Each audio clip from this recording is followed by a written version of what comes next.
Jack and Elaine Denny.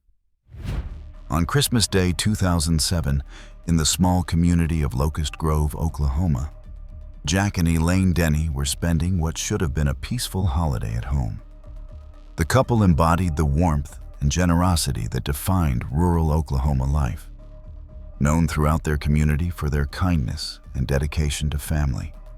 Jack Denny was a retired utility worker from the Grand River Dam Authority, having spent decades serving his community through his work. After retirement, he devoted his time to his wood shop, where he crafted handmade items for loved ones and neighbors. His skill with woodworking brought joy to many who received his creations as gifts. Jack represented the kind of hard-working, community-minded individual who made small towns thrive. Elaine, at 66, was equally beloved in the community. She was known as a homemaker who delighted neighbors with her homemade peanut brittle and festive breads, especially during the Christmas season. Her baking brought smiles to many faces, and she took pride in sharing her culinary talents with those around her. The Dennys were described as beloved grandparents who cherished time with family. What happened on that Christmas day? That Christmas morning, the Dennys' home became a crime scene when an intruder entered their residence. In their dining room, both Jack and Elaine were shot multiple times during what investigators would later determine was a robbery gone tragically wrong. Blood evidence at the scene suggested a frantic attack. Jack's wallet was taken during the incident, though the monetary gain was minimal compared to the devastating loss of 2 lives. The perpetrator, Justin Walker, was under the influence at the time and would later claim he had targeted the wrong house in a misguided revenge plot. This senseless mistake cost the Dennys their lives and shattered their family's holiday forever. How long did it take to solve? The case became one of the county's biggest mysteries, according to local press, remaining unsolved for an agonizing decade. The family waited years for answers about who had taken their loved ones and why.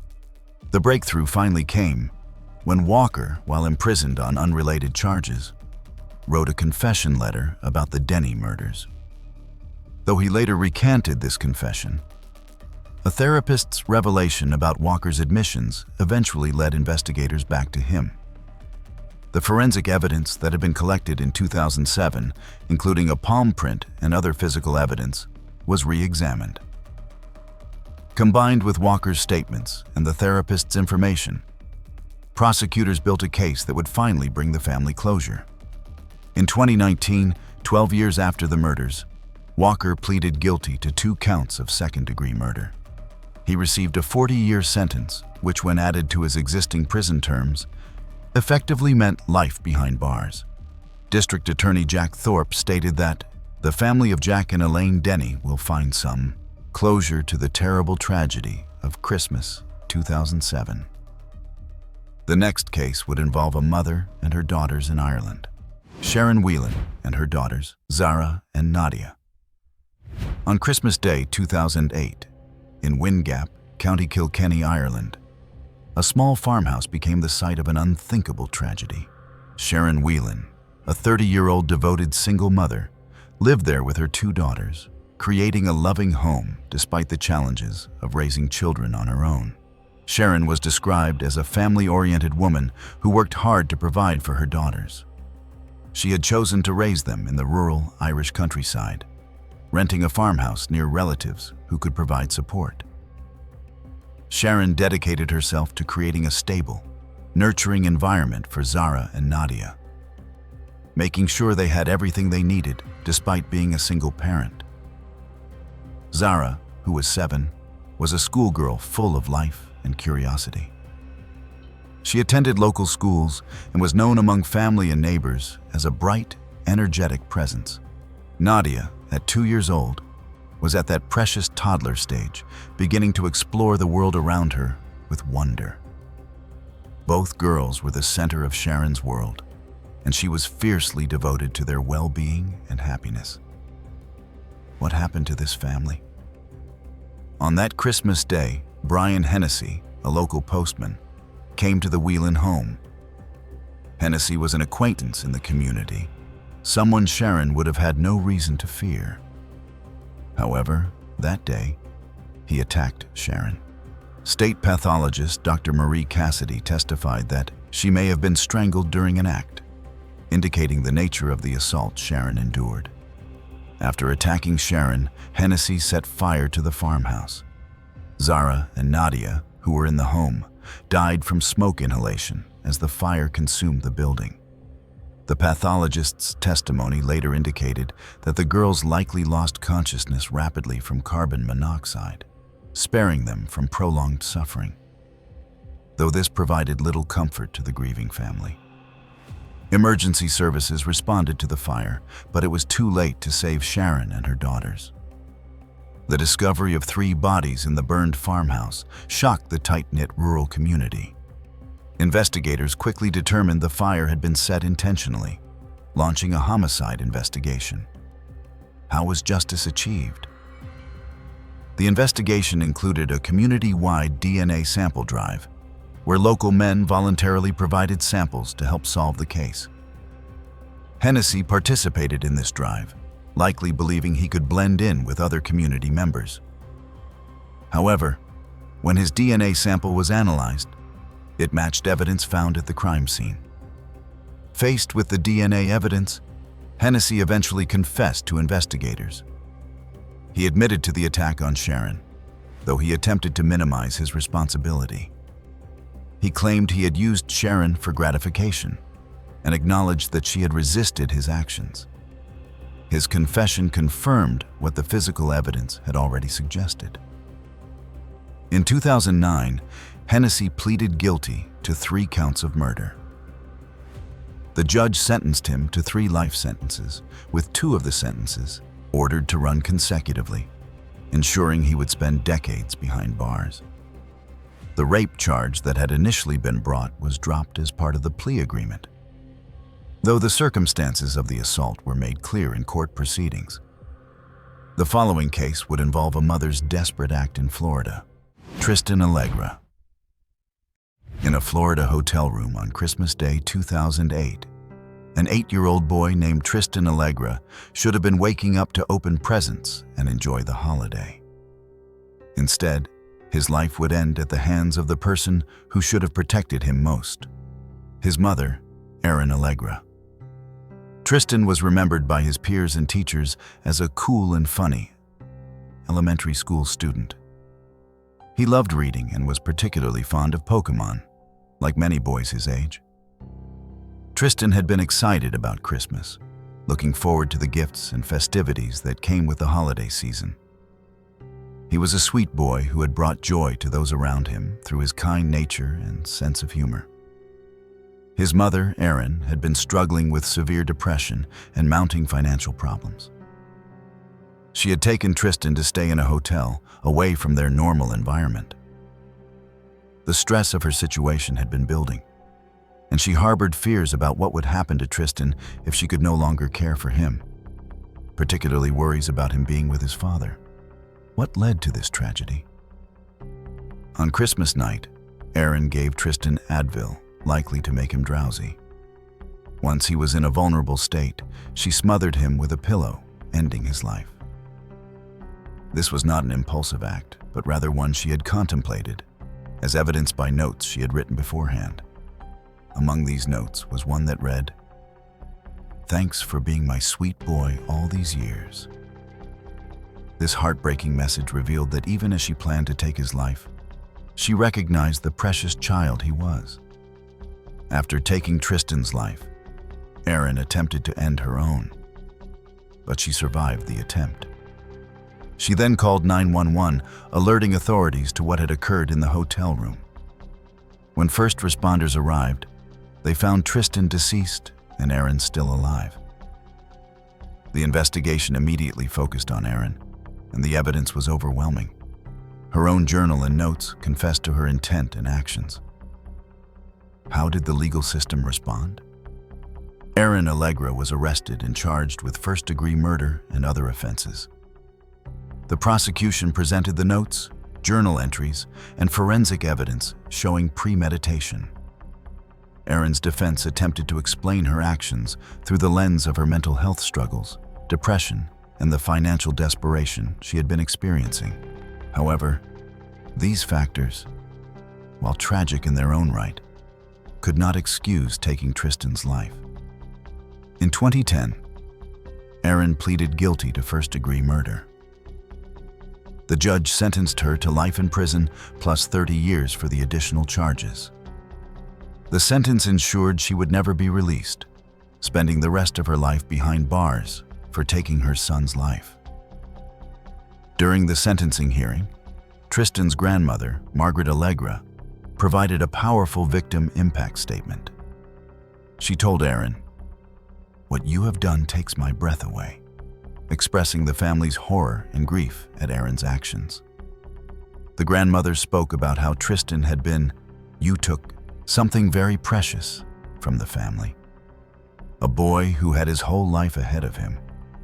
The case devastated the extended Allegra family, who struggled to comprehend how a mother could harm her own child.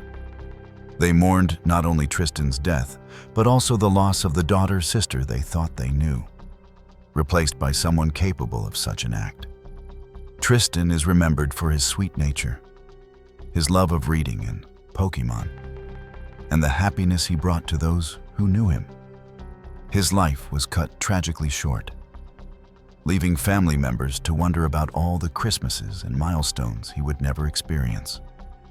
The case highlighted the devastating consequences when mental health crises go untreated and how desperation can lead to irreversible actions.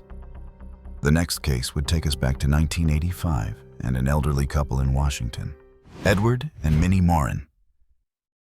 In rural Chehalis, Washington, Edward and Minnie Morin spent their golden years on a Christmas tree farm, living the kind of quiet, productive life that many dream of in retirement.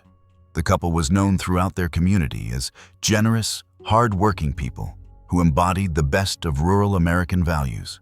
Edward, at 81, still actively worked on the Christmas tree farm that had been his livelihood and passion. Despite his advanced age, he found purpose and joy in tending to the trees that brought Christmas cheer to families throughout the region.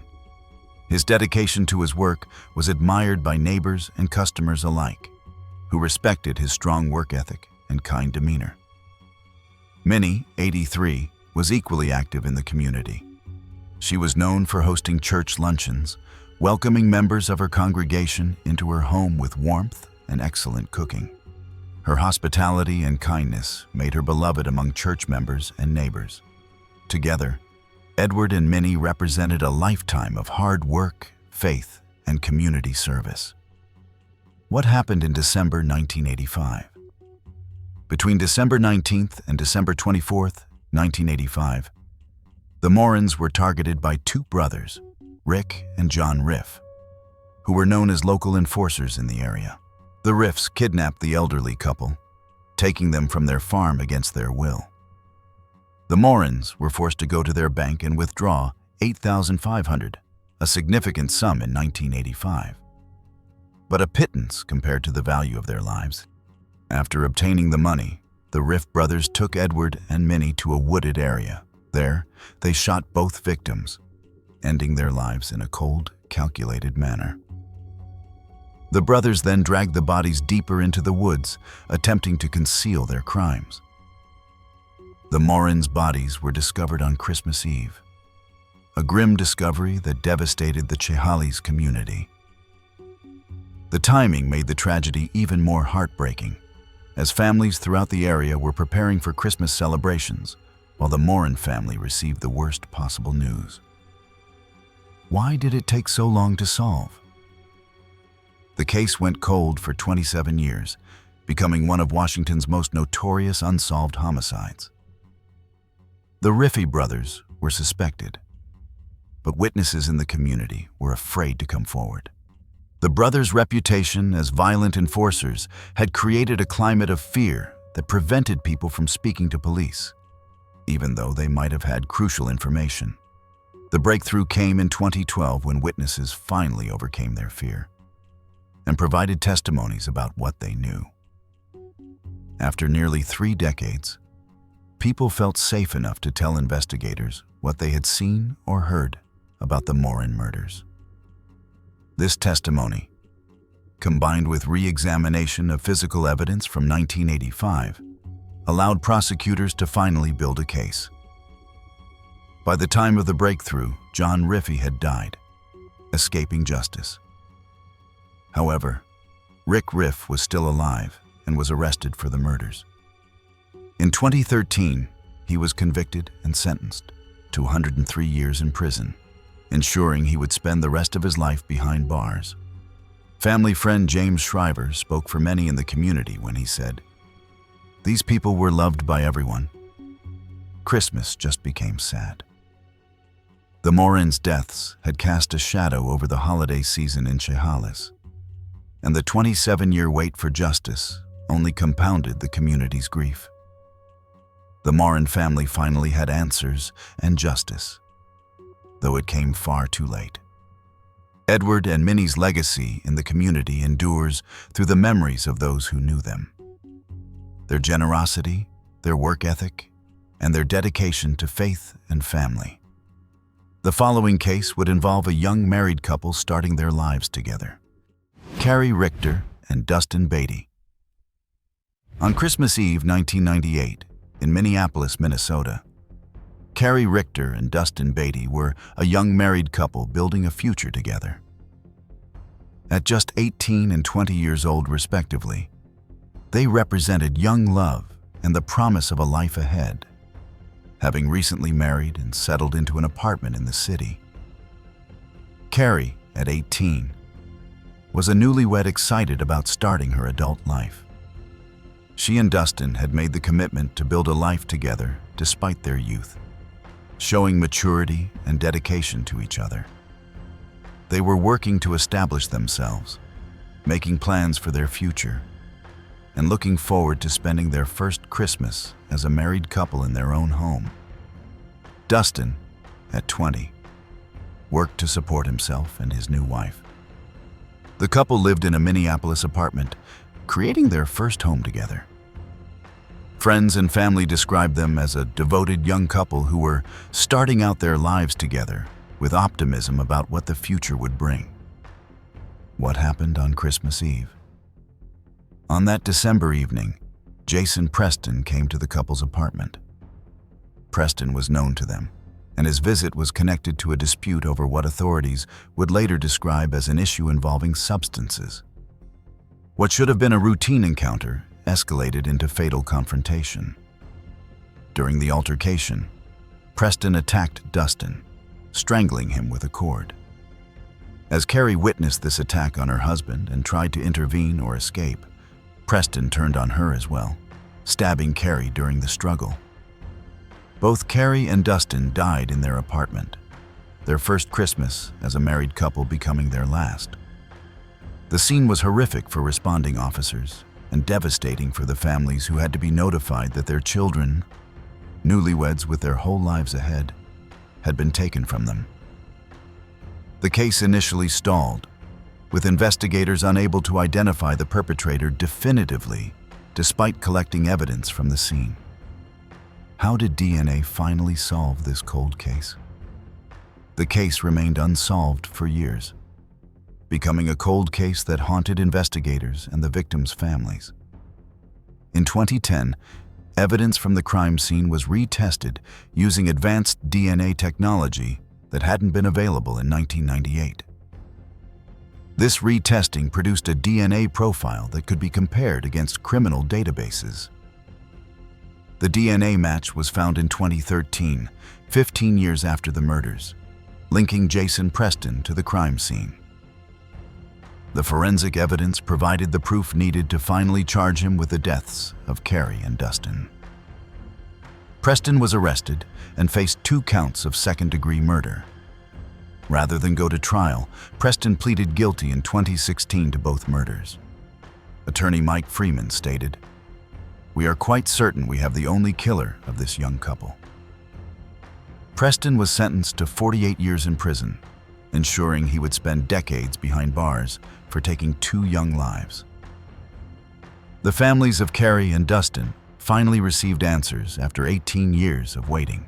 They had spent nearly 2 decades wondering who had killed their loved ones and why, celebrating holidays with an empty place at the table and unanswered questions.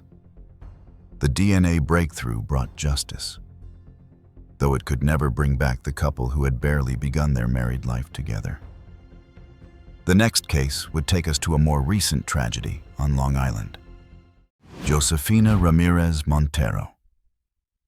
On Christmas Eve 2024, in Massapequa, New York, Josefina Ramirez Montero was doing what countless mothers do on Christmas Eve, preparing dinner for her family. At 57, Josefina was focused on creating a special holiday meal for the relatives who would be gathering to celebrate together. Josefina was described as a family-oriented woman who took pride in hosting holiday celebrations. Christmas Eve dinner was an important tradition in her household, a time for family to come together and enjoy good food and each other's company. Josefina worked diligently in her kitchen that afternoon, likely anticipating the joy of seeing her family gathered around the table. Her home in Massapequa represented years of building a life on Long Island, creating a space where family could gather and memories could be made. The holiday season was particularly important to Josefina, who embraced the opportunity to bring her loved ones together. What happened that Christmas Eve? As Josefina prepared the holiday meal in her living room area, her son Jeremy entered. What should have been a normal family interaction on Christmas Eve turned tragic. Jeremy attacked his mother with a knife, stabbing her multiple times as she tried to defend herself. The attack occurred in the home where Josefina had been preparing for what should have been a joyous family celebration. Instead of gathering around a Christmas Eve dinner, the family found themselves dealing with an unthinkable tragedy. Josefina died from her injuries, her life ending violently in the home she had been making ready for the holiday. Emergency responders arrived at the scene, but it was too late to save Josefina. The investigation began immediately, with Nassau County Police working to understand what had led to this fatal confrontation between mother and son. What led to this family tragedy? According to reports, Jeremy had a history of prior arrests, suggesting previous encounters with law enforcement. However, there had been no documented history of domestic issues between Jeremy and his mother, making the attack particularly shocking to those who knew the family. The motive for the attack remained unclear in initial reports. Family members and neighbors expressed shock that such an incident could occur, particularly on Christmas Eve in a home that was being prepared for celebration. The weapon used in the attack was discarded outside the home, where police later recovered it as evidence. Jeremy fled the scene after the attack, but was arrested days later by police who had been searching for him. He was charged with second-degree murder and is currently being held without bail as his case proceeds through the criminal justice system. As of the available reports, the trial is still pending, with prosecutors preparing their case against Jeremy for his mother's death. The family has been left to grapple with the dual tragedy of losing Josefina and having a family member accused of taking her life.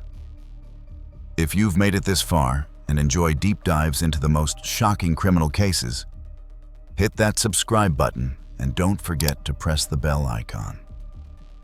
The following case would take us to New York City on another Christmas Eve. Arkmeyer Davis. On Christmas Eve 2024, in the Bronx, New York, Arkmeyer Davis was a 36-year-old man living at a shelter, trying to navigate life's challenges during the holiday season. His story would end tragically outside that shelter, in a confrontation based on false accusations that would cost him his life. Arkmeyer was a resident of a Bronx shelter, working to maintain stability in difficult circumstances. Like many shelter residents, he faced daily challenges but was trying to move forward with his life. He had a husband who cared deeply for him, and the two were navigating their relationship amid the hardships of their living situation. On that Christmas Eve, Arkmeyer became the target of Kai John Yizar, who believed that Davis had started a fire in their building. This accusation, which was never proven and appears to have been false, would lead to a deadly confrontation. Yizar decided to take what he apparently viewed as street justice into his own hands rather than allowing authorities to investigate the matter properly. What happened outside the shelter?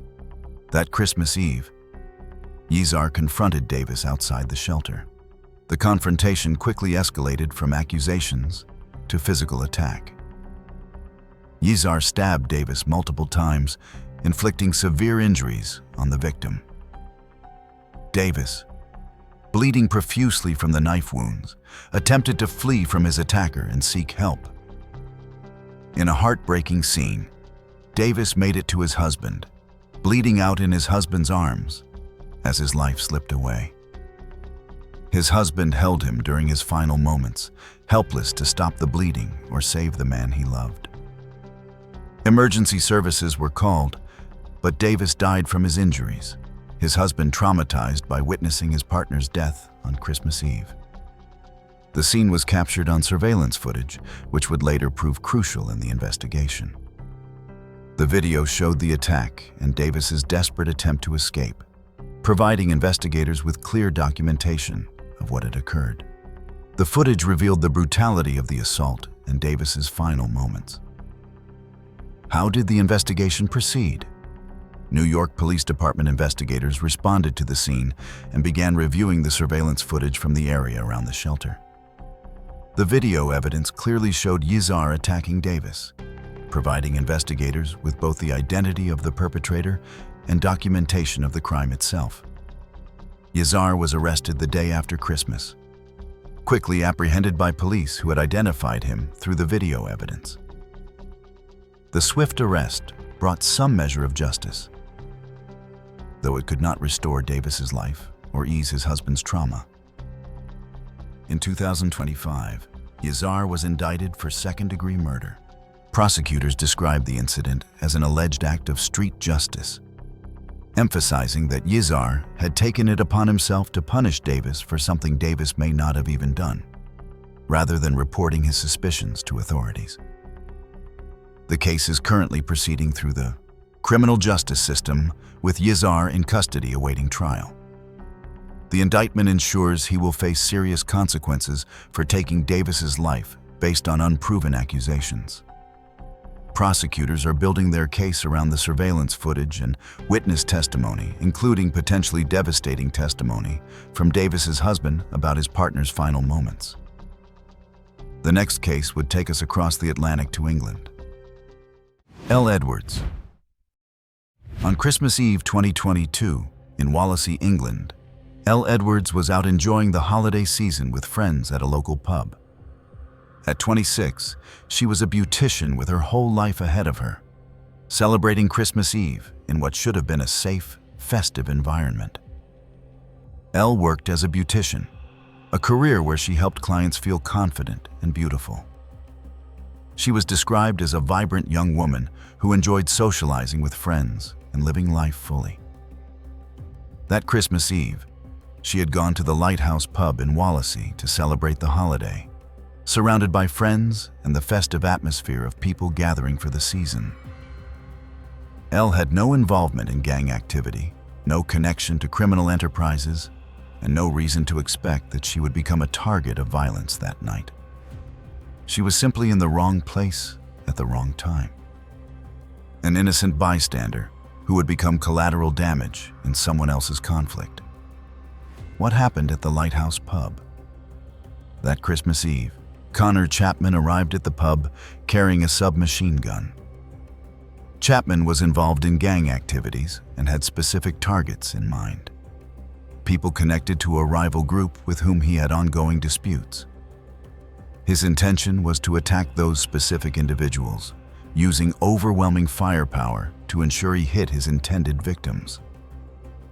Chapman fired the submachine gun at the pub entrance, unleashing a barrage of bullets at the crowded location. In the chaos of gunfire and people trying to escape, Elle was struck. She was not a target, had no connection to Chapman or his intended victims, but found herself caught in the crossfire of a gang dispute she knew nothing about. Elle died from her injuries, an innocent victim whose only mistake was choosing to celebrate Christmas Eve at a pub that happened to be targeted by a gang member. Several others were also injured in the shooting. But Elle was the only fatality, making her family's loss complete while others recovered from their wounds. The shooting shocked Wallasey and the broader UK community. Gun violence of this nature, particularly involving automatic weapons, is relatively rare in Britain, making the incident even more shocking. The fact that it occurred on Christmas Eve at a pub full of people celebrating the holiday added to the sense of violation and tragedy. How was Chapman caught and prosecuted? The investigation moved quickly, with police collecting CCTV footage from the area and examining forensic evidence from the scene. The surveillance video showed Chapman approaching the pub and fleeing after the shooting, providing crucial visual evidence of his involvement. Forensic investigators found DNA evidence on a shell casing from the gun, linking Chapman directly to the weapon used in the shooting. This combination of video evidence and DNA made the case against him extremely strong. Chapman fled after the shooting and was eventually arrested in Wales, where he had been hiding from authorities. The trial took place in 2023, less than a year after Elle's death. The evidence against Chapman was overwhelming. Video footage, DNA, witness testimony, and the recovery of the weapon all pointed to his guilt. The jury found him guilty of Elle's murder, along with other charges related to the shooting and injuries of other victims. The judge sentenced Chapman to life in prison with a minimum term of 48 years before he would be eligible for parole consideration.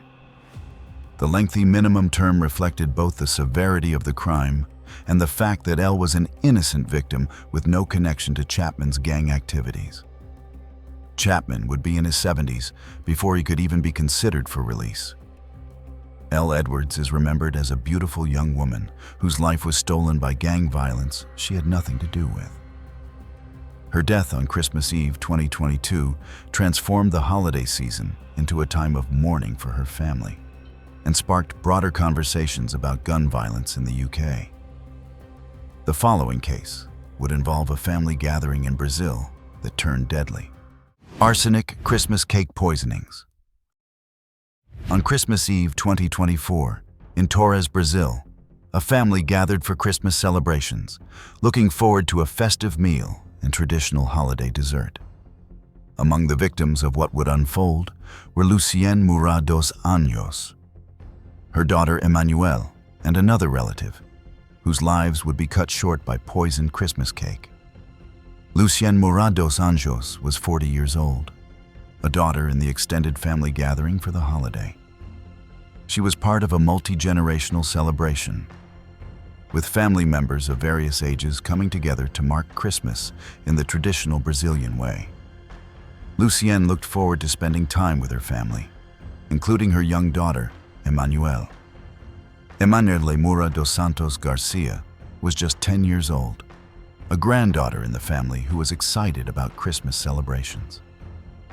Like most children her age, she loved family gatherings, holiday treats, and the special feeling of Christmas. She had no way of knowing that the dessert served at the family gathering would be her last meal.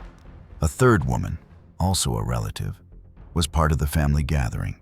The three generations represented at the celebration, grandmother, mother, and granddaughter ages, showed how family events bring together people of all ages to celebrate together. What happened at the Christmas gathering? The family had gathered for their traditional Christmas Eve celebration, which included a special cake prepared for the occasion.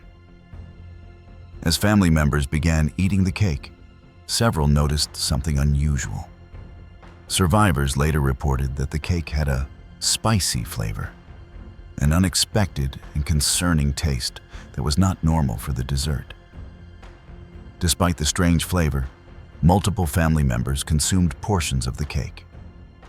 Within hours, people began falling ill with severe symptoms. Some became critically ill, and required immediate medical attention. Lucien, Emmanuel, and the third relative were among those who ate the cake and developed the most severe reactions. All three were rushed to the hospital as their conditions deteriorated rapidly. Despite medical intervention, Lucien, young Emmanuel, and the third woman died from what doctors were beginning to suspect was poisoning. Other family members survived, but required extensive treatment for their symptoms. Medical staff conducted tests on the victims and survivors, discovering that arsenic was present in their blood. Further investigation found arsenic in flour that had been used to make the cake, confirming that the dessert had been deliberately poisoned. The arsenic contamination explained both the unusual, spicy taste and the deadly effects. Who was responsible for this tragedy? The investigation focused on Daisy Mura dos Anjos, a family member who had prepared the cake. Investigators traced purchases of arsenic and examined the circumstances of the cake's preparation. The evidence pointed to Daisy as the person who had laced the cake with the deadly poison. The motive for the poisoning remained unclear, though investigators suspected a possible family feud as the underlying cause. Family dynamics and disputes may have driven Daisy to commit this horrific act, though the specific grievances were not fully detailed in public reports. Daisy was arrested and charged in connection with the poisonings. However, the case took an unexpected turn when Daisy died by suicide while in jail before her trial could proceed. Her death meant that many questions about her motives and the full circumstances of the poisoning would never be fully answered. The investigation continued even after Daisy's death, with authorities working to understand the complete picture of what had occurred. The case remained officially open as investigators sought to determine if anyone else had been involved, or if there were additional factors they needed to uncover. The surviving family members were left to cope with an unimaginable tragedy. They had lost Lucien, young Emmanuel, and another beloved relative to a poisoned cake at a family gathering. The Christmas celebration they had been anticipating turned into a nightmare, with some family members fighting for their lives in hospitals while others died. The next case would return us to England on Christmas Day. Joe Pearson. On Christmas Day 2024, in Bletchley, England, Joe Pearson was spending the holiday with her partner, likely looking forward to what should have been a peaceful Christmas. At 38, Joe was known for her caring nature and her devotion to her dog, Tilly, from whom she was rarely separated. Joe was described by her family as someone who always cared for everyone, showing kindness and compassion to those around her. She was the type of person who looked out for others, offering help and support when people needed it. Her family considered her rock, someone they could depend on during difficult times. Joe's relationship with her dog Tilly was particularly notable. The two were inseparable, with Joe rarely going anywhere without her canine companion. For Joe, Tilly was more than just a pet. She was a constant source of comfort and companionship. The bond between them reflected Joe's nurturing and loving nature. Joe was in a relationship with Jaswell Brown, her partner who lived with her. While relationships have their challenges, nothing in Joe's life suggested she was in immediate danger or that Christmas Day would end in tragedy. What happened on Christmas Day?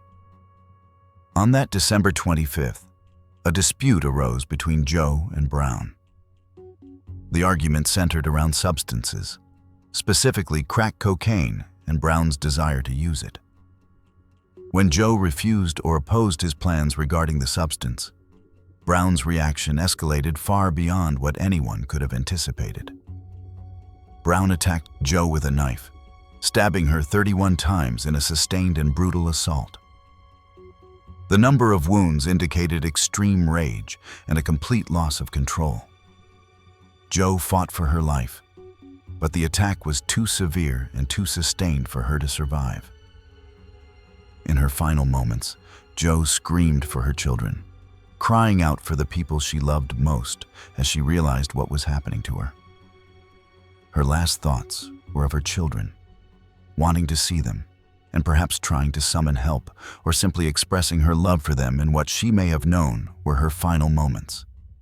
The attack occurred in their home, transforming what should have been a place of safety and a setting for Christmas celebration into a crime scene. Neighbors and emergency services responded, but Joe died from the massive trauma of the multiple stab wounds. The scene was horrific for first responders and devastating for Joe's family. How did the investigation and prosecution proceed? Eyewitnesses had seen or heard parts of the incident, providing crucial testimony about what had occurred. CCTV footage from the area also captured evidence related to the crime, helping investigators piece together the sequence of events. Brown fled the scene after the attack, attempting to escape accountability for what he had done. However, police quickly identified him as the perpetrator and launched a search. He was apprehended and arrested, facing charges of murder for Joe's death. The evidence against Brown was overwhelming. The eyewitness testimony, CCTV footage, forensic evidence from the scene, and the nature of Joe's injuries all pointed clearly to Brown's guilt. Rather than contest the charges at trial, Brown pleaded guilty to Joe's murder. In 2025, Brown was sentenced to life in prison with a minimum term of 39 years before he could be considered for parole. The lengthy minimum term reflected the brutal nature of the attack, the number of wounds inflicted, and the fact that Brown had taken the life of his partner over a dispute about substance use. During the sentencing hearing, Joe's family provided victim impact statements describing the person they had lost. They emphasized Joe's caring nature, how she had always been there for others, and how she had been a rock for her family. They spoke about her love for her children, made even more poignant by the fact that her last words had been screaming for them. The next case would take us to Phoenix, Arizona. Iris and her children, Nigel and Honora. On Christmas Day 2017, in Phoenix, Arizona, Iris Ross and her 2 children were visiting with their father ex-husband when tragedy struck. Iris, at 38, was a mother focused on her family's health and maintaining bonds despite her separation from the children's father. Iris was described as a devoted mother who prioritized her children's well-being and worked to maintain family connections even after her marriage ended. She believed in the importance of her children having a relationship with their father, Anthony Milan Ross, who was a celebrity chef and motivational figure with a public presence. Her son Nigel was 11 years old, at that age where children are developing their own personalities and interests. Just hours before the tragedy, he had been in a holiday video with his father, singing Christmas carols, appearing happy and engaged in the festive activities. The video would later become haunting evidence of how quickly a seemingly normal Christmas could turn deadly. Honora was an infant daughter, just beginning her life and dependent on her mother for everything. She represented new beginnings and hope for the future. A baby girl who should have had a lifetime of Christmases ahead of her. The family had been focused on health and maintaining bonds, trying to co-parent despite the end of the marriage. Iris had agreed to bring the children to spend Christmas with their father, wanting them to have that experience despite whatever issues had led to the separation. What happened during the Christmas visit? The visit began normally, with Anthony posting the video of himself and Nigel singing Christmas carols, presenting an image of a father enjoying the holiday with his son. However, at some point during the visit, something went terribly wrong. Anthony shot Iris, Nigel, and baby Honora during what should have been a family visit. The motive remained unclear even after extensive investigation and trial proceedings. Anthony had recently appeared in public looking positive and engaged, making the violence even more shocking and inexplicable to those who knew the family. After the shootings, Anthony barricaded himself in the residence, creating a standoff situation with law enforcement. Gunshots were heard during the standoff, indicating the dangerous situation police faced. Eventually, officers entered and arrested Anthony at the scene, ending the standoff. Inside, they found Iris, Nigel, and Honora, all deceased from gunshot wounds. The Christmas visit had turned into a massacre, with an entire family except for the perpetrator wiped out. The contrast between the cheerful holiday video posted just hours earlier and the crime scene was stark and deeply disturbing. How did the case proceed through the justice system? Anthony was arrested and charged with 3 counts of first-degree murder. The case drew significant media attention due to his status as a celebrity chef and the shocking nature of the crimes, a father taking the lives of his own children along with their mother on Christmas Day. The investigation revealed that the actions appeared to be planned, suggesting premeditation rather than a spontaneous act. This planning made the crimes even more chilling, as it meant Anthony had thought about and prepared to kill his own family. The trial took years to reach, finally proceeding in 2025. Prosecutors presented evidence about the shootings, the standoff, and the circumstances leading up to the tragedy. The defense struggled to explain why a successful chef and motivational speaker would suddenly kill his entire family on Christmas Day. In November 2025, the jury found Anthony guilty on all 3 counts of first-degree murder. The convictions meant he would spend the rest of his life in prison.